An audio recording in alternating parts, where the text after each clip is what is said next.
Cincinnati, Ohio. Okay. So, you know, that's how we actually got in the door because, you know, you had to see James Brown and all the other artists from afar. Right.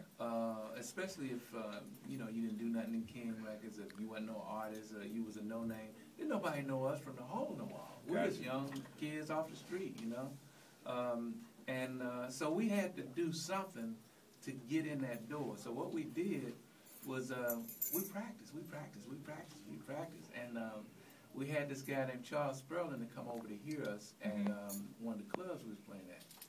He came over. He was an A&R guy for King Records. He came over, checked us out. He loved us. Right. And he was the first one that got us in the door at King. Wow. So we went over recording for him, and the chatter started happening, you know, and next thing you know, Henry Glover, who was the first black producer that did jazz, country and western, R&B, gospel. I mean, he did it all. Wow. And when he started using us, Mr. Brown was like, well, yeah, them little young boys, I gotta see what's happening here, you know. And so he sent us out on the road with Hank Ballard.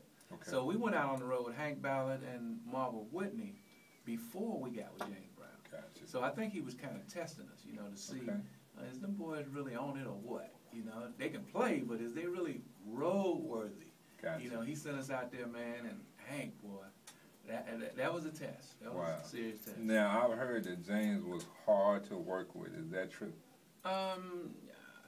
You know, for me, I think I probably needed that kind of hard to work with because I was from a house with, you know, didn't have a father in the house. Gotcha. So it was like I think I needed that kind of discipline, and I was a wild and crazy young fool, you know, doing foolish things. Right. You know, you know how we did it. Exactly. Exactly. We've all been through that. Yeah, and I needed exactly what James Brown had to offer, and I knew it at a young age, and you know, I guess from a standpoint of the older cats, I think they thought he was really difficult and hard because he would take their money. Wow. You know, but he wouldn't even try to take my money because he knew that little trick wasn't gonna work because I was used to not having no money anyway. Gotcha. You know, so whatever he took really didn't mean nothing. You know, and he found that out real quick, so he stopped even toying with that one, and so it was like a father-son relationship. Wow. You know, and you know, he would lecture me, bringing me in after the show, right, wear me out, wear me down, you know, and it was great. You know, it was great. So I look at it as a learning experience instead of you know, he just wore me out completely, which he did.